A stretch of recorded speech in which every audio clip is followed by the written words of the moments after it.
பற்றி பேசுகிறேங்க. அன்றைக்கி நம்ம வந்து கொக்கி மட்டும்தான் தைச்சோம். எம்மிங் பண்ணி கொக்கி தைக்கிறத பார்த்தோம். இன்றைக்கி செகண்ட் கிளாஸ். இன்றைக்கி அந்த கொக்கி மாட்டுறதுக்கு வளையமும் நூல்லையே கட்டுற லூப்பும் தான் நம்ம இப்போ பார்க்க போகிறோம். அது இதுவரையும் சப்ஸ்கிரைப் பண்ணின அனைத்து நண்பர்களுக்கும் நன்றி. இனி பார்க்குறவங்களுக்கும் பார்க்க போகிறவங்களுக்கும் சப்ஸ்கிரைப் பண்ணுறவங்களுக்கும் நன்றி. பார்த்தவங்க எல்லாருமே சப்ஸ்கிரைப் பண்ணாமல் சில பேர் பார்த்துட்ருக்குறீங்க. அவங்க சப்ஸ்கிரைப் பண்ணி லைக் பண்ணுங்கள், ஷேர் பண்ணுங்கள். வாங்க வீடியோக்குள்ளே போகலாம். அன்னைக்கு ஒரு ஃபாலோயர் கேட்டிருந்தாங்க, ஒரே சேம் கலர் நூல் சேம் கலர் துணியில் வச்சு தைக்கும்போது எங்களுக்கு சரியாக தெரியலை, கான்ட்ராஸ்ட்டாக வச்சு செய்யுங்கன்னு சொன்னாங்க. நான் அது அன்றைக்கி ப்ளவுஸ் ஒன்று தைச்சிருந்தேன், அதனால் நான் அப்படி செஞ்சேன். இப்போ நான் வந்து வேறு நூலில் உங்களுக்கு அதை தைச்சி காட்டுறேன். இப்போ பாருங்கள், இந்த வளையந்தான் இந்த கொக்கி மாட்டுறதுக்கு நம்ம தைக்க போகிறோம். இந்த வளையத்தை வந்து நம்ம அந்த மடித்து தைச்சிருப்போம் இல்லையா, வி மாதிரி தைச்சிருக்கோம்ல, இப்படி மடித்து வச்சு இந்த இடத்துல ஒரு வி வரும், அப்புறம் கொஞ்சம் தூரம் வரும், இப்படி வி வரும். அந்த மாதிரி வி வராமல் அந்த இடத்துக்கு அப்படியே நோட் பண்ணிக்கணும். குறிச்சி பென்சிலில் இப்படி இப்படி மார்க் பண்ணிக்கணும். இப்படி மார்க் பண்ணிக்கிட்டு அந்த மார்க் பண்ணின இடத்துல, அந்த கொக்கிக்கு நேராக தானே மார்க் பண்ணியிருக்கோம், அந்த மார்க் பண்ணின இடத்துல இதை வந்து இப்படி வச்சுக்கணும். இதுலேயும் நம்ம கொக்கி தைச்ச மாதிரியே தான், ரொம்ப ஈஸியான மெத்தடு தான். இங்கே ரெண்டு இப்படி வச்சு இந்த இடத்த இப்படி பிடிச்சிக்கணும். இந்த ரெண்டு வளையத்தை முதல்ல நம்ம தைக்கணும். இந்த ஃபஸ்ட்டு இந்த வளையத்தில் கொக்கிக்கும் அப்படி தான் தைச்சோம். இப்படி பிடிச்சிட்டு இந்த துணியில் கொஞ்சம், இந்த வளையத்துக்குள்ளே கொஞ்சம், எண்டில் நாலு நூல் இருக்கணும். எண்டில் நாட் போட்டுக்கோங்க.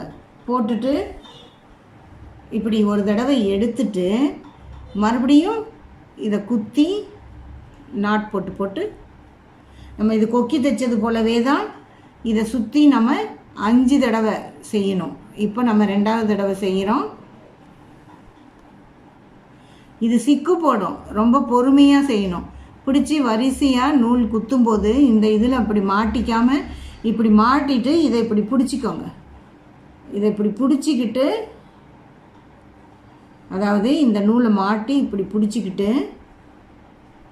ஊசியில் நூலை எடுக்கணும். கொஞ்சம் இது பண்ணினாலும் அந்த 4 நூல் வந்து சிக்கு போட்டுக்கும். இப்படி எடுத்துருங்க. இப்போ அதே மாதிரி பாருங்கள், இன்னொரு தடவை காட்டுறேன். இப்படி குத்திட்டு ஊசியில் இருக்கிற நூல் இல்லை, இதில் இருக்கிற நூலை இப்படி சுற்றி ஒரு சுற்றி இப்போ இந்த விரல் வருது இல்லைங்களா, இப்படி பிடிச்சிக்கணும். பிடிச்சிக்கிட்டோம்னா நமக்கு அந்த நூல் சிக்கு போடாது. இப்போ நான் 4 தடவை போட்டுட்டேன், இது 5வது தடவை. இது கொக்கி வளையம் தைச்ச மாதிரியே தான் நம்ம தைச்சிருக்கோம். அதனால தான் நான் வந்து பெருசாக எதுவும் சொல்லலை. இப்போ இங்கேருந்து இந்த வளையம் வருது இல்லையா, இந்த வளையம் இந்த இடத்துலையும் இந்த இடத்துலையும், இதுதான் கொக்கி மாட்டுற இடம். மேலேயும் கீழேயும் லாக் பண்ணணும். அதுக்கு என்ன செய்யணும், இந்த நூல் இங்கே இருக்குல்ல, இதுக்கு நேராக இந்த வளையத்துக்கிட்ட பாருங்கள், இங்கே சின்னதாக அந்த வளையத்தில் வெளிப்பக்கம் குத்தி இப்படி உள்பக்கம் எடுத்துக்கணும்.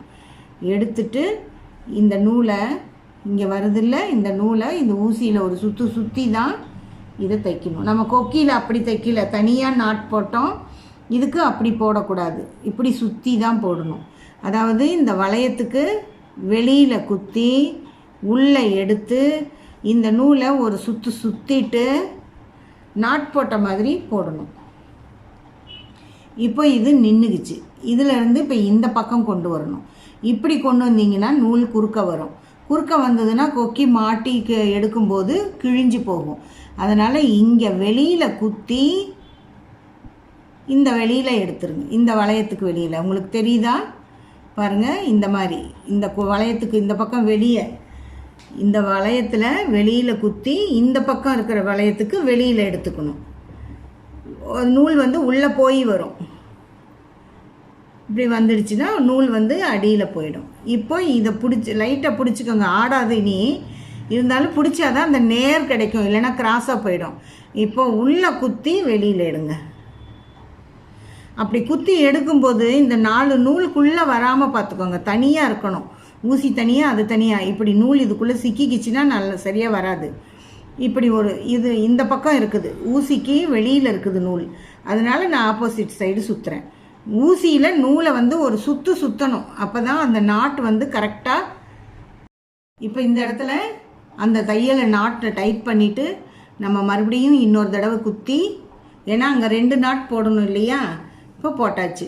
இப்போ இந்த வளையத்தை தைக்கணும். நம்ம கீழே இருந்து குத்தி வளையத்துக்குள்ளே குத்தி சுற்றி சுற்றி நம்ம கொக்கி தைச்ச மாதிரி தான் 5 தடவை இதை தைக்கணும். 2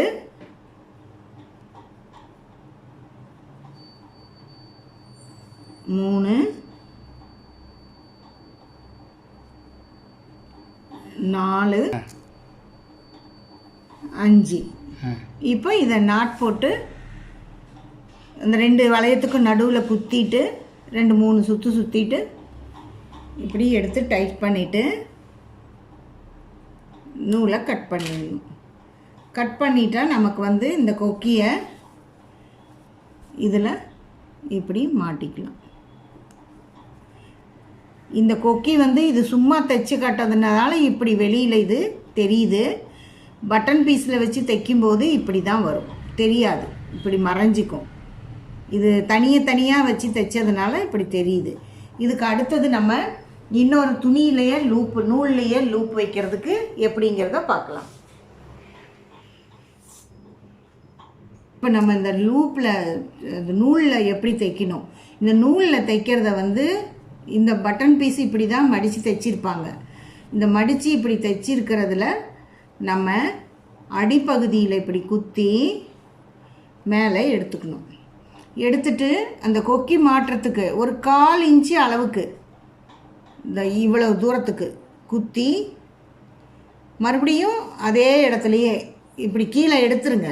ஊசியை இப்படி கீழே எடுத்துருங்க.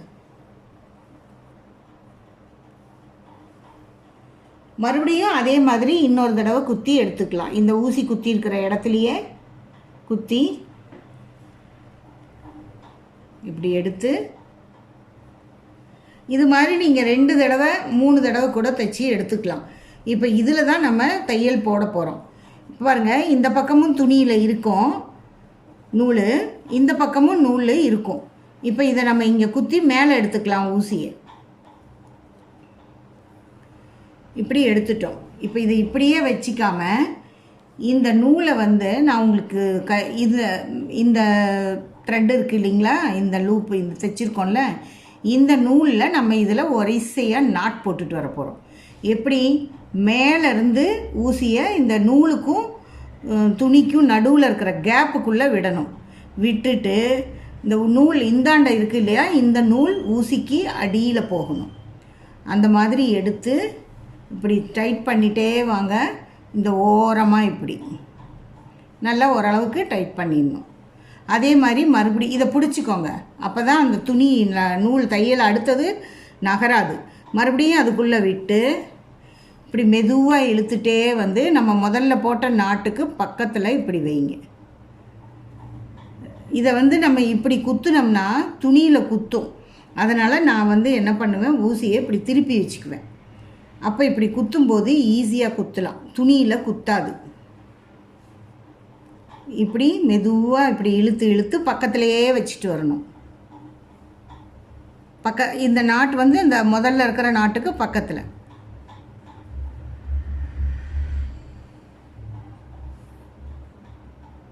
இங்கே பாருங்கள், ஒரு மாதிரி பின்னல் மாதிரி அழகாக வரும். இது மாதிரி இந்த கேப்பில் இருக்கிற இந்த நூலில் இருக்கிற கேப்பு பூரா ஊசிக்கு அடியில் நூல் வரணும். ஊசிக்கு அடியில் வந்ததுனா தான் அந்த நாட்டு வரும், இல்லைன்னா வராது, சும்மா சுற்றிட்டு வரும். இப்படி அந்த லூப்பு நம்ம துணியில் குத்தின நூல் பூராவும் அந்த லூப்பை இப்படி போட்டுடணும்.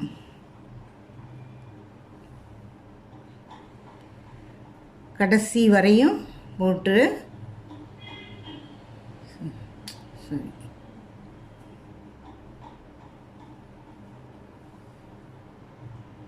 இப்படி எடுத்தாச்சு, அவ்வளோதான். அந்த லூப்பு பூராவும் போட்டுட்டோம். பாருங்கள், ஒவ்வொரு பின்னலாக அழகாக இருக்கும் இது. இப்போ இந்த ஒட்டி உள்ளே குத்திடணும். இந்த பக்கம் எடுத்து நாட் போட்டுருணும். இந்தாண்ட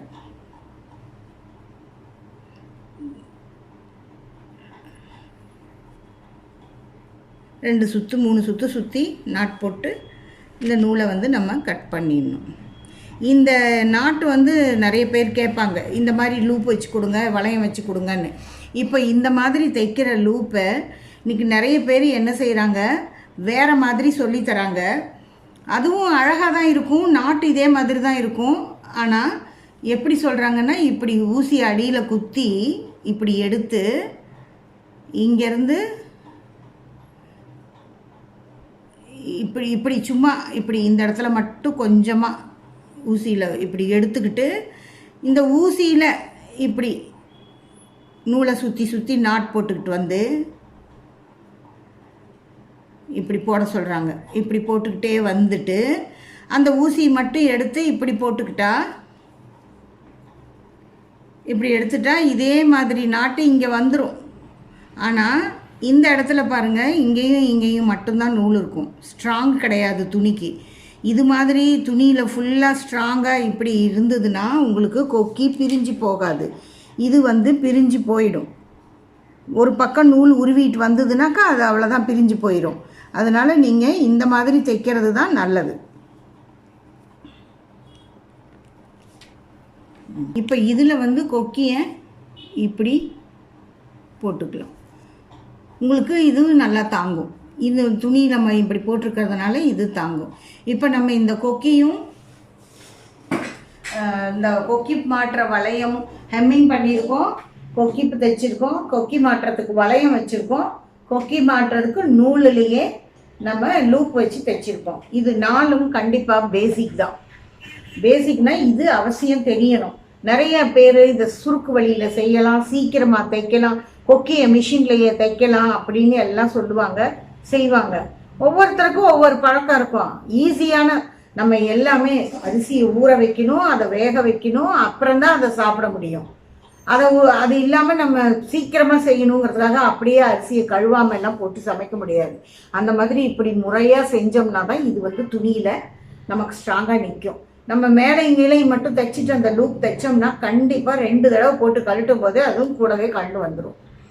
நம்ம ப்ளவுஸை வந்து ஃபிட்டாக போடுறோம், அதனால அது தாங்காது. அந்த மாதிரி செய்ய வேண்டாம். நீங்கள் இந்த மாதிரி வளையம் வைங்க, இல்லைன்னா இந்த மாதிரி லூப் வைங்க. மேக்ஸிமம் துணியிலேயே தைச்சிக்க கற்றுக்கலாம். அது நம்ம ப்ளவுஸ் தைக்கும்போது அதை செஞ்சுறேன்.